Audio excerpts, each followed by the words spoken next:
মূর্তি বলছেন হ্যাঁ এই তো মুইনুল মিল্লাত ওয়াদ্দিন মুস্তাফার মিশন নিয়ে আমার নবীর মিশন নিয়ে এসেছে হিন্দুস্তানে। তোমরা মুইনুদ্দিন হাসান সানজিরি যা বলছে তোমরা সেটা গ্রহণ করো, তোমরা যা করছো সেগুলো ভুল করছো।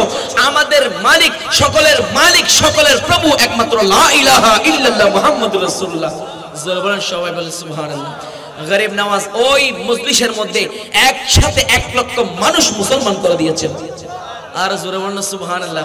अजमीर में आके इस्लाम पे लाया, अजमीर में आके इस्लाम पे लाया, सुतों को जगाया, जय पल जोगी को कलमा पढ़ाया, जय पल जोगी को कलमा पढ़ाया, जय पल जोगी को डाया, और कलमा पढ़ा के मुसलमान बनाया, कलमा पढ़ा के मुसलमान बनाया, ज़माना को दिखाया, राहे हक पे चलना सिखाया, राहे हक पे चलना सिखाया, सारे बुतों को तोड़ा, झंडा खुदा का गाड़ा, सारे बुतों को तोड़ा, झंडा खुदा का गाड़ा, ये ख्वाजा की शान अल्लाह अल्लाह। गरीब नवाज আমার নবীর রওজাতে কোথায়? নবীর রওজাতে। গরিব নওয়াজের পীর মুর্শিদ বলছেন বাবা মুস্তাফাকে সালাম দাও। কিভাবে সালাম দিব? বলো আসসালামু আলাইকা ইয়া রাসূলুল্লাহ, বলেন না সুবহানাল্লাহ। তখন গরিব নওয়াজ সালাম দিলেন আসসালামু আলাইকা ইয়া রাসূলুল্লাহ। গরিব নওয়াজ আল্লাহর নবীকে সালাম দিতে দেরি, তখন রওজায়ে পাক থেকে সালামের উত্তর আসছে ওয়া আলাইকুম সালাম ইয়া কুতুবাল বররি ওয়াল বাহরি। নবী জিন্দা না মরা? জিন্দা না মরা? যাদের কান আছে, যাদের চোখ আছে তারা নবীকে দেখে, যাদের কান আছে তারা নবীর সালামের আওয়াজ শুনে, ঠিক না? আমরা তো পোড়া কপাল, চোখও বানাইতে পারলাম না, কানও বানাইতে পারলাম না, ঠিক না? আর যারা কান বানাইতে পেরেছেন তারা মুস্তাফার সালামের জবাব না শুনে রওজায়ে আতহারের সামনে থেকে নড়ে না। আর যারা চোখ বানিয়েছেন, যারা চোখ ঝুরিয়েছেন, যারা চোখ বানিয়েছেন তারা আমার নবীকে না দেখে রওজায়ে আকদাসের সামনে থেকে নড়ে না, ঠিক না? আল্লাহ আমাদেরকে মুস্তাফার দিদার দান করুন, আমিন। আর জোরে বলেন না আমিন। আল্লাহ আমাদেরকে আমার নবীর চেহারায় আনোয়ার দেখার তৌফিক দান করুন, সবাই বলে আমিন। এই শাহিনী শাহে মদিনা अस्सलातु वस्सलाम ज़ीनते अर्शे मुअल्ला, ज़ीनते अर्शे मुअल्ला, अस्सलातु वस्सलाम ऐ शहीनी शाहे मदीना, सलाम ऐ शहीनी शाहे मदीना। গরিব নওয়াজের সাথে সালাম কালাম হলো। এখন গরিব নওয়াজ একটু ঘুমিয়েছেন। গরিব নওয়াজ নিয়ত করেছেন আমি নবীর দরবারে এসেছি, আর যে জীবনের যে বাকি হায়াতটুকু আছে এটা আমার নবীর কদমে কাটিয়ে দিব, নবীর কদমে কাটিয়ে দিব। এরপরে গরিব নওয়াজ এই বলে এই নিয়ত করে যখন শুয়ে গেলেন, শুইতে দেরি, চোখ বন্ধ হতে দেরি। এরপরে গরিব নওয়াজ দেখতে পাচ্ছেন মুস্তাফা আমার নবী গরিব নওয়াজকে দেখা দিয়েছেন। গরিব নওয়াজকে বলছেন এই মাইনুদ্দিন, এই হাসান, তুমি চলে যাও, ইযহাব ইলাল হিন্দ, ইযহাব ইলাল হিন্দ, তুমি হিন্দুস্তানে চলে যাও। বলেন গরিব নওয়াজ কি হিন্দুস্তানের মানুষ? না, ওনার জন্ম হচ্ছে খোরাসান। খোরাসান থেকে আসলো, খোরাসান থেকে মুস্তাফার দরবারে এসেছেন। এরপর বলছেন ইযহাব ইলাল হিন্দ, মাইনুদ্দিন তুমি হিন্দুস্তানে চলে যাও। বলছি ইয়া রাসূলুল্লাহ আমি তো যাব না। কেন? ইয়া রাসূলুল্লাহ আপনি আপনার দরবারে আমি আমার হায়াত কাটিয়ে দিতে চাই, আমি আমার জীবনটা আপনার দরবারে কাটিয়ে দিব। বলছে না না, আমি তোমাকে বাগদাদ থেকে আব্দুল কাদের জিলানীকে মহিউদ্দিন হিসেবে কবুল করেছি, দ্বীনকে জিন্দা করার জন্য আমি বানিয়েছি, আমি কবুল করেছি, আর তোমাকে আমি নির্বাচন করেছি মাইনুল মিল্লাতে ওয়াদ দ্বীন হিসেবে। তোমাকে যাইতে হবে ইসলামের খিদমত করার জন্য, ইসলামের পতাকাকে উড্ডয়ন করার জন্য হিন্দুস্তানের মধ্যে যেতে হবে। বলি সুবহানাল্লাহ। ইয়া রাসূলুল্লাহ, কিভাবে যাব? কোনদিন তো যাই নাই, তোমার টেনশন করার দরকার নাই। আমার নবী একটা আনার দিয়েছেন। কি দিয়েছেন? আনার দিয়েছেন। এই আনারের উপর মানচিত্র আঁকা আছে। বলছে মঈনুদ্দিন, এই আনারের উপর মানচিত্র আছে, মানচিত্র আছে, তুমি এই মানচিত্র ধরে ধরে পৌঁছে যাবে হিন্দুস্তানের মধ্যে। বলি না সুবহানাল্লাহ। এরপরে গরিবে নওয়াজ আস্তে আস্তে আস্তে একেবারে আজমির শরীফের মধ্যে চলে আসলেন। বর্তমান আজমিরে যখন আসলেন, সে আজমির এলাকার শাসন করছিল, আজমির এলাকা শাসন করছিল রাজা পৃথ্বীরাজ। কে? পৃথ্বীরাজ। কে? পৃথ্বীরাজ। এখন গরিব নওয়াজ, হযরত গরিব নওয়াজ যেই জায়গার মধ্যে তাবু গেড়েছেন, যে জায়গার মধ্যে গিয়ে বসেছেন, পৃথ্বীরাজ সে কঠোরপন্থী ইসলাম বিদ্বেষী ছিল। যখন গরিব নওয়াজকে দেখেছেন, মুসলমান সৈন্য দেখেছেন, মুসলমান ফকির সন্ন্যাসী যখন দেখলেন, তখন পৃথ্বীরাজের বাহিনী গরিব নওয়াজের কাছে গিয়ে বলছেন, এই ফকির, আপনি কোত্থেকে এসেছেন? উঠে যান। কেন উঠে যাব? বলছে এইখানে রাজার উট বসে, এটা রাজার উট বসার জায়গা, আপনি বসতে পারবেন না। বলছে বাবা, উট তো আসবে বিকাল বেলা, এখন তো উট নাই, চড়ে খেয়ে আসবি বিকালে, আমরা কিছুক্ষণ অবস্থান করি। বলছে না না না, আপনাকে উঠে যাইতে হবে, চলে যান, এখান থেকে সরে যান। তখন গরিব নওয়াজ বলছেন, ঠিক আছে, আমরা উঠি, তোমাদের উট বসে থাকুক। কি বলেছেন? তোমাদের উট বসে থাকুক। গরিব নওয়াজ চলে গেলেন। গরিব নওয়াজ যাওয়ার পরে এখন উট তো রাতের বেলায়, সন্ধ্যাবেলায় বসেছেন, তো বসেছেন, সকাল বেলা হলো পরদিন, পরদিন যখন সকাল বেলা হলো, উটকে হাজারো চেষ্টা করে, এত লাঠি চার্জ করে, এত লাঠির আঘাত করে, উট উঠে না, উট উঠতে পারছে না। মনে হচ্ছে যেন জমিনের সাথে উট একেবারে লেগে আছে। উট যদি উঠতে যায়, উটের চামড়া ছিঁড়ে যাবে, উটের মাংসগুলো ছিঁড়ে যাবে। জুলে বলেন আল্লাহু আকবার। আল্লাহর সাথে, আল্লাহর বলিদের সাথে কি বেয়াদবি করা যাবে? যাবে না। এই ঘটনা একেবারে চতুর্দিকে ছড়িয়ে পড়লো। হায় রে, এখন রাজদরবারে গেলেন, হুজুর ঘটনাটা একটা বিশাল হয়ে গেল। কি হয়েছে? যে গতকাল কিছু ফকির বসেছিল, তাদেরকে তুলে দিয়েছিলাম, আর আজকে আমাদের উঠতেছে না, বসা থেকে উঠতেছে না। পৃথ্বীরাজ বুঝতে পারলেন পৃথ্বীরাজের সময় ঘনিয়ে এসেছে। তখন পৃথ্বীরাজ বললেন, যাও যাও যাও, তাড়াতাড়ি গিয়ে ওই বুজুর্গ মানুষের কাছে গিয়ে তাড়াতাড়ি মাপ চেয়ে নাও। বলি সুবহানাল্লাহ। এখন গরিব নওয়াজের কাছে গেলেন, হুজুর আমাদের ভুল হয়ে গেছে, আপনি একটু আমাদেরকে ক্ষমা করে দেন, আমাদেরকে ক্ষমা করে দেন। এরপরে গরিব নওয়াজ বলছেন, ঠিক আছে, তোমাদের উট উঠে যাবে। মুখে বলতে দেরি, উট উঠে গিয়েছে। উঠে যাওয়ার পরে আবার পৃথ্বীরাজ বলল, এভাবে এই সন্ন্যাসী তো এখানে থাকলে আমার ক্ষতি আছে। এখন গরিব নওয়াজের এই কারামত দেখে প্রতিদিন দলে দলে মানুষ আসতে লাগলেন। গরিব নওয়াজের চেহারা দেখে তো মুসলমান হয়ে যাচ্ছে। গরিব নওয়াজের চেহারা দেখছেন, আর অন্তর অন্তর আল খৌফ এলাহিতে, আল্লাহর প্রেমে তাদের অন্তর লাফাতে শুরু করলো, তাদের অন্তর কম্পন করতে আরম্ভ করে দিল। গরিব নওয়াজের কাছে যাই, আর অন্তর নরম হয়ে যায়। গরিব নওয়াজের কাছে যাই, আল্লাহর পথের দিকে চলে যাই। বলি না আল্লাহু আকবার। এরপরে গরিব নওয়াজের এই অবস্থা যখন দেখলেন, পৃথ্বীরাজ বললেন, হাই হাই, এইভাবে তো এই ফকিরকে আটকানো সম্ভব না, এখন কি করা যায়? তখন পৃথ্বীরাজ তার মন্ত্রী পরিষদকে নিয়ে বৈঠক করলেন। মন্ত্রী পরিষদের মধ্যে সিদ্ধান্ত হলো, এই ফকিরকে যে কোনো প্রকারে তাকে এখান থেকে দূর করতে হবে। কিভাবে দূর করব? বলছে, আমরা এই আনা সাগরের পানি, দেখা যাচ্ছে তারা এখানে উজু করছেন, এই আনা সাগরের পানি পান করছেন, আমরা এই আনা সাগরের পানি বন্ধ করে দিব। জোরে বলেন নাউজুবিল্লাহ, আরো জোরে বলেন নাউজুবিল্লাহ। এখন গরিব নওয়াজের জন্য পানি বন্ধ করে দিয়েছেন। গরিব নওয়াজের জন্য যখন পানি বন্ধ, তখন গরিব নওয়াজ বলছেন, বাবা ঠিক আছে। গরিব নওয়াজের প্রধান খাদেম ছিলেন হযরতে কুতুবউদ্দিন বখতিয়ার কাকি। কুতুবউদ্দিন বখতিয়ার কাকিকে বললেন, বাবা কোন রকম এক লুঠা পানি আনতে পারো কিনা দেখো। তখন বখতিয়ার কাকি বলছেন, ভাই আমাদেরকে পানি দেওয়ার দরকার নাই, তোমাদের পানি আমার দরকার নাই, আমাদেরকে এক বদনা পানি দাও। তখন সৈন্যরা বলছে, ঠিক আছে, এক বদনা পানি নিয়ে যাও, আর দ্বিতীয়বার আসবা না। এক বদনা পানির জন্য যখন গেল, আর কুতুবউদ্দিন বখতিয়ার কাকি আনা সাগরকে বলছেন, ইয়া আনা, সুবহানাল্লাহ, ইয়া আনা তুঝে খ্বাজা ने बुलाया, ইয়া আনা তুঝে খ্বাজা ने बुलाया। কুতুবউদ্দিন বখতিয়ার কাকি বলছেন, ইয়া আনা তুঝে খ্বাজা ने बुलाया।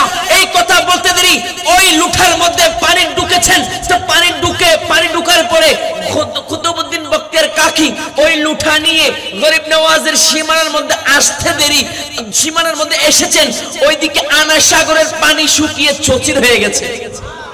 শুধু গরিব নওয়াজের লুঠার মধ্যে আনা সাগরের পানি ঢুকেছেন। শুধু আনা সাগরের পানি নয়, কিতাবের মধ্যে আসছে এই আনা সাগরের পানির সাথে সাথে মায়ের স্তনের দুধ গরিব নওয়াজের লুঠার ভিতরে, আপনার নারকেল গাছের নারকেলের পানি, ডাবের পানি গরিব নওয়াজের লুঠার ভিতরে, গাভীর স্তনের দুধ গরিব নওয়াজের লুঠার ভিতরে, যেখানে পুকুরের পানি ছিল সেগুলো গরিব নওয়াজের লুঠার ভিতরে, পানির ট্যাঙ্কি থেকে পানি গরিব নওয়াজের লুঠার ভিতরে, এভাবে যেখানে যেখানে তরল পদার্থ ছিল সমস্ত তরল পদার্থ, মায়ের স্তনের দুধ, সমস্ত পানি, পুকুরের পানি, খালের পানি, নালার পানি, সমস্ত তরল পদার্থ সেদিন গরিব নওয়াজের লুঠার মধ্যে ঢুকে গিয়েছিল। গরিব নওয়াজ বলছেন আমার পানি বন্ধ করবা, আমার পানি বন্ধ করবে। আমি মুইনুদ্দিন হাসান সঞ্জীরি, আমি হাসানি, আমি হুসাইনি, আমার নানাজান হুসাইনের জন্য পানি বন্ধ করছিল কারবালার ময়দানে। আমার নানা সেদিন পানি পান না করে দুনিয়া থেকে শহীদ হয়েছিল। খবরদার, আমি ওই ইমাম হুসাইনের নাতি, আমি ওই হুসাইনের নাতি, আমি গরিবে নওয়াজ, আমার জন্য পানি বন্ধ করবা, তোমাদের ভারতবর্ষের পানি আমি বন্ধ করে দিব। এখন গরিব নওয়াজকে তো আর আটকাইতে পারতেছে না সবাই। গরিব নওয়াজের কদমে হুজুর বেয়াদবি মাফ করে দেন। এরপরে গরিব নওয়াজ আবার পানি ঢেলে দিয়েছেন, সমস্ত আনা সাগর আবার ভর্তি হয়ে গেছে। এরপরে যেখান থেকে পানি চলে এসেছিল, যত পুকুর, যত খালবিল শুকিয়ে গিয়েছিল, সমস্ত জায়গায় পানি চলে গিয়েছে। বিশ্বাস হয় আজকে এতদিন পরে এসে যদি বিশ্বাস না করেন, কিছু করার দরকার নাই। কারণ আপনার বাবা, আপনার দাদা ধুতি পড়েছিল, আপনার বাবা নেংটি পড়েছিল, আপনার বাবা থেকে নেংটি খুলে, ধুতি খুলে আপনাকে টুপি পাঞ্জাবি পরিয়েছে আমার গরিবে নওয়াজ। কথা বলেন ঠিক কিনা? গরিব নওয়াজকে অস্বীকার করা যাবে না, আল্লাহর ওলিদের খেদমত অস্বীকার করা যাবে না।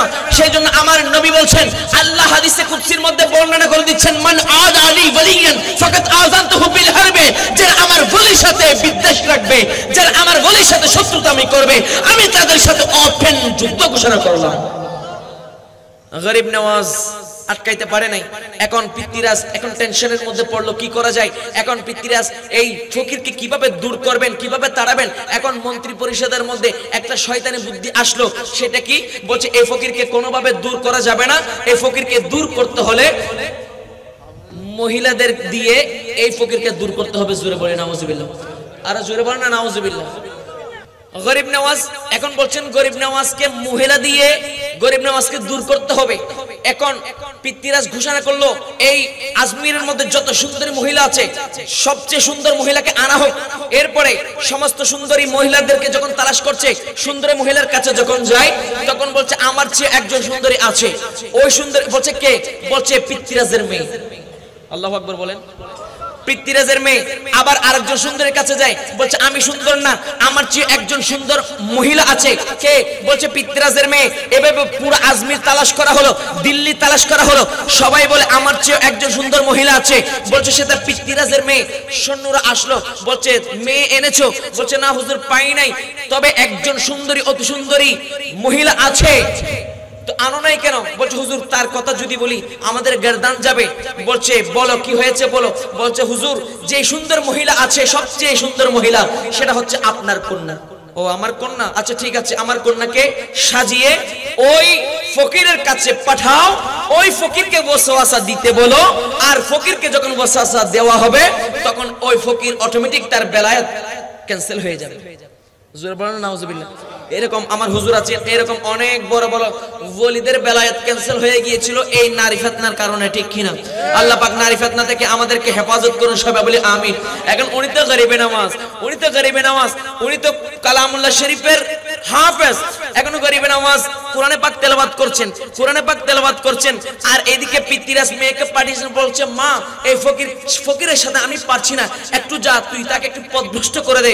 তখন পিতৃরাজের মেয়ে বলছে আমি তো মহাসুন্দরী, অটোমেটিক আমার প্রেমে সে বেকুল হয়ে যাবে, তার বেলায় অটোমেটিক খারেজ হয়ে যাবে।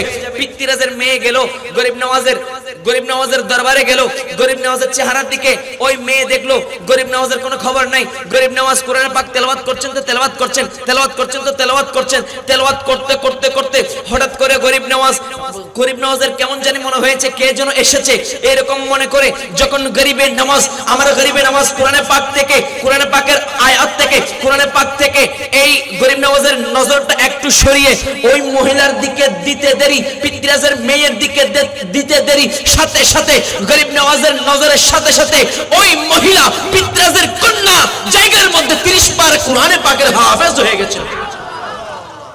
নজর দিতে দেরি, গরিব নওয়াজের নজর ওই মহিলার উপর পড়েছে, নজর পড়তে দেরি, সাথে সাথে ওই মহিলা 30 পারা কোরআনে পাকের হাফেজ হয়ে গেছে। সম্ভব কিনা? এই কথা যখন বললাম আমার কোন রকম বুঝে আসছে না। এরপরে আমার নবীর একটা হাদিস পেলাম যে আমার নবীর দরবারে 40 জন কাতাব ছিলেন, আমার নবী বলতেন আর ওই সাহাবীরা লিখতেন। এরপরে একদিন নবীর দরবারে একটা চিঠি আসলো, প্রশ্ন আসলো, ওই চিঠিটা লিখতে হবে হিব্রু ভাষায়। কোন ভাষায়? হিব্রু ভাষায় লিখতে হবে, হিব্রু ভাষায় উত্তর দিতে হবে। এরপরে নবীকে বলছেন যায়েদ তুমি লিখো। বলছে ইয়া রাসূলুল্লাহ হিব্রু ভাষা তো আমার জানা নাই। তখন আমার নবী বলছেন এই যায়েদ আমার দিকে তাকাও। হযরতে যায়েদ রাদিয়াল্লাহু তাআলা আনহু নবীর দিকে তাকিয়েছেন। এরপরে আমার নবী যায়েদ রাদিয়াল্লাহু তাআলা আনহু চেহারার দিকে তাকিয়েছেন আর বলছেন উকতুব ইয়া যায়েদ। এই কথা বলতে দেরি হযরতে যায়েদ রাদিয়াল্লাহু তাআলা আনহু বলছেন মুহূর্তের মধ্যে নবী বলেছেন উকতুব যায়েদ বলার সাথে সাথে আমি যায়েদের ব্রেনের মধ্যে, আমি যায়েদের এলমের মধ্যে পুরো হিব্রু ভাষার সমস্ত এলম আমি যায়েদের সিনার মধ্যে চলে এসেছে। তো হাদিস সাবিত করছে আল্লাহর ওলিরাও চাইলে এইভাবে কোরআনের এলম আরেকজনকে দিতে পারে। পিতৃরাজের মেয়ের এখন বেহুশ হয়ে গেল, হুঁশ যখন আসলো হুজুর আমাকে ইসলাম গ্রহণ করাই দেন, আজকে থেকে আমি আমার বাবাকে তরক করলাম মুস্তাফার ইসলামের জন্য, মুস্তাফার প্রেমে আমার বাবাকে তরক করলাম, আজকে থেকে আপনি হচ্ছেন আমার বাবা। হুজুরে বলেন না সুবহানাল্লাহ। পিতৃরাজের মেয়েকে আমার গরিবে নওয়াজ মুসলমান বানালেন। এরপরে অসংখ্য আরো কারামত আছে, সময় তো সংক্ষেপ বলতে পারছি না। আরেকটা কারামত বলে 1 মিনিটের মধ্যে আমি বিদায় নিচ্ছি। হুজুর গরিবে নওয়াজ একদিন যাচ্ছেন, পথ দিয়ে যাচ্ছেন, পাশে 1 লক্ষ মানুষ মিলে একটা জায়গার মধ্যে পূজা করছে। কি করছে? পূজা করছে। ওই মূর্তি ছিল স্বর্ণের মূর্তি। এখন গরিব নওয়াজ বলছে এখানে কি চলছে? বলছে কুতুবউদ্দিন বক্তিয়ার কাকি বলছেন হুজুর এখানে তো পূজা চলছে, তারা 1 লক্ষ মানুষ, এখন আমাকে ছেড়ে দাও আমি যাব। হুজুর খবরদার সেখানে যাওয়া যাবে না, আপনাকে গেলে তারা আক্রমণ করবে। বলছে ছেড়ে দাও আমি যাব। তখন গরিবে নওয়াজ ঢুকে গেলেন। ঢুকে যাওয়ার পরে গরিব নওয়াজ চিৎকার দিলেন এই বিধর্মীরা তোমরা যেগুলো করছো এগুলো ভুল করছো, তোমরা যেগুলো করছো তোমরা অসৎ পথের মধ্যে আছো, এই মূর্তি কিছু করতে পারে না। এই কথা বলার পরে তাদের মাথা কি ভালো থাকবে? তখন সবাই একেবারে মার মুখে গরিব নওয়াজের গায়ের দিকে আসছেন। গরিব নওয়াজ বলছেন আমি বলছি না, যদি তোমরা ভুল করছো এটা যদি তোমাদের মূর্তি বলে বিশ্বাস করবা তো? এখন সবাই একটু নড়ে চড়ে দাঁড়িয়েছেন। কি করছেন? নড়ে চড়ে দাঁড়িয়েছেন। হুজুর কি বলেন আপনি? জীবনে অনেক পাগল দেখেছি, আপনার মতো পাগল দেখি নাই। মূর্তি কিভাবে কথা বলে? মূর্তিকে আমরা পূজা করি, মূর্তি কিভাবে কথা বলে? কি মূর্তি কথা বলে না? তো তোমরা পূজা করো কেন? তোমরা এতদিন পূজা করো কিন্তু মূর্তি কথা বলে না। তোমরা বললে মূর্তি কথা বলবে না, কিন্তু আমি যদি বলি তাহলে মূর্তি কথা বলবে। মূর্তি কথা বলবে? বলছে হ্যাঁ বলবে। তো মূর্তি যদি কথা বলে তোমরা কি বিশ্বাস করবে? আমি যেটা বলবো সেটা কি বিশ্বাস করবা? বলছে বিশ্বাস অবিশ্বাসের কথা পড়ে আগে মূর্তিকে কথা বলতে দেন। আর জোরে বলেন সুবহানাল্লাহ। সর্বশেষ গরিব নওয়াজ বলছেন মূর্তিকে কথা বলতে দেন। আমার গরিব নওয়াজ বলছেন এই মূর্তি বলে দে আমি যেটা বলছি সেটা সত্য, তুই সেটা বলে দে। গরিব নওয়াজ ইশারা করেছেন আর স্বর্ণের মূর্তি তার জবান খুলে গিয়েছে। মূর্তি বলছেন হ্যাঁ ইনি তো মঈনুল মিল্লাত ওয়াদ্দিন, ইনি তো সুলতান মঈনুদ্দিন, উনি তো সুলতানুল হিন্দ, উনি মুস্তাফার মিশন নিয়ে আমার নবীর মিশন নিয়ে এসেছে হিন্দুস্তানে। তোমরা মঈনুদ্দিন হাসান সানজিরি যা বলছে তোমরা সেটা গ্রহণ করো, তোমরা যা করছো সেগুলো ভুল করছো। আমাদের মালিক, সকলের মালিক, সকলের প্রভু একমাত্র লা ইলাহা ইল্লাল্লাহ মুহাম্মাদুর রাসূলুল্লাহ। সবাই বলেন সুবহানাল্লাহ। গরিব নওয়াজ ওই মজলিসের মধ্যে একসাথে 1 লক্ষ মানুষ মুসলমান করে দিয়েছেন। আর জোরে বলুন সুবহানাল্লাহ। अजमीर में आके इस्लाम पे लाया, अजमीर में आके इस्लाम पे लाया, सुतों को जगाया, जय पल जोगी को कलमा पढ़ाया, जय पल जोगी को कलमा पढ़ाया, जय पल जोगी को डाया, और कलमा पढ़ा के मुसलमान बनाया, कलमा पढ़ा के मुसलमान बनाया, ज़माना को दिखाया, राहे हक पे चलना सिखाया, राहे हक पे चलना सिखाया, सारे बुतों को तोड़ा, झंडा खुदा का गाड़ा, सारे बुतों को तोड़ा, झंडा खुदा का गाड़ा, ये गे ख्वाजा की शान, अल्लाह अल्लाह, ये गे ख्वाजा की शान। সর্বশেষ মোহাম্মদের আওয়াজে সবাই সবাই ঝুমঝুম করে গরিব নওয়াজ আমাদেরকে দেখছেন, আকীদা আছে তো? আকীদা আছে তো? একটু মোহাম্মদের আওয়াজে গরিব নওয়াজকে রাজি করার লক্ষ্যে, মুস্তাফাকে রাজি করার লক্ষ্যে সবাই মোহাম্মদের আওয়াজে ये गे ख्वाजा की शान, ये गे ख्वाजा की शान, अल्लाह अल्लाह, ये गे ख्वाजा की शान, अल्लाह। ख्वाजा का रोजा यहाँ से है दूर, लेकिन सदा वो सुनते हैं जरूर, बोलो सुभानअल्लाह। गरीब नवाजेर रोजा अनेक दूरे, किन्तु गरीब नवाजके सदा करले, गरीब नवाजके डाक दिले, गरीब नवाजेर साहाज्य मदद करले आमार गरीब नवाज मदद करेन। कथा बोलेन ठीक किना? कथा बोलेन ठीक किना? ख्वाजा का रोजा यहाँ से है दूर, लेकिन सदा वो सुनते हैं जरूर, ओ है खुदा का प्यारा, नबी का दुलारा, ओ है खुदा का प्यारा, नबी का दुलारा, ये गे ख्वाजा की शान, अल्लाह, ये गे ख्वाजा की शान, अल्लाह, ये गे ख्वाजा की शान। এই শান হয়েছে কি ইবাদত না করে নাকি ইবাদত করে? শুধু ফরজ নয়, শুধু ফরজ করলে ওলি হওয়া যায় না, ওলি হওয়ার জন্য নফল ইবাদত করতে হয়, ঠিক কিনা?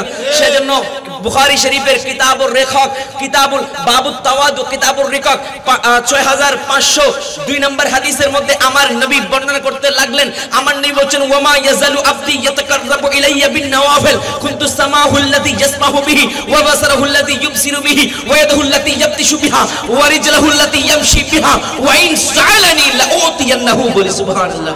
বলছে নফল ইবাদত করতে করতে আমার এমন কিছু বান্দা হয়ে যায়, নো টেনশন ওয়ালা বান্দা হয়ে যায়, তারা আমি আল্লাহর কাছে হতে হতে, নফল ইবাদত করতে করতে আমি আল্লাহর এত কাছে হয়ে যাই যে তাদের হাত কুনতু সামাহুল্লাযী ইয়াসমাউ বিহি, আমি তাদের কান, আমি আল্লাহর কুদরতি কান হয়ে যাই, ওয়া বাসরাহুল্লাযী ইউবসিরু বিহি, আমি তাদের চোখ, আমি আল্লাহর কুদরতি চোখ হয়ে যাই, ওয়া ইয়াদুহুল্লাতী ইয়াবতিশু বিহা, তাদের হাত, আমি আল্লাহর কুদরতি হাত হয়ে যাই, ওয়া রিজলুহুল্লাতী ইয়ামশি বিহা, তাদের ওই পা, আমি আল্লাহর কুদরতি পা হয়ে যাই।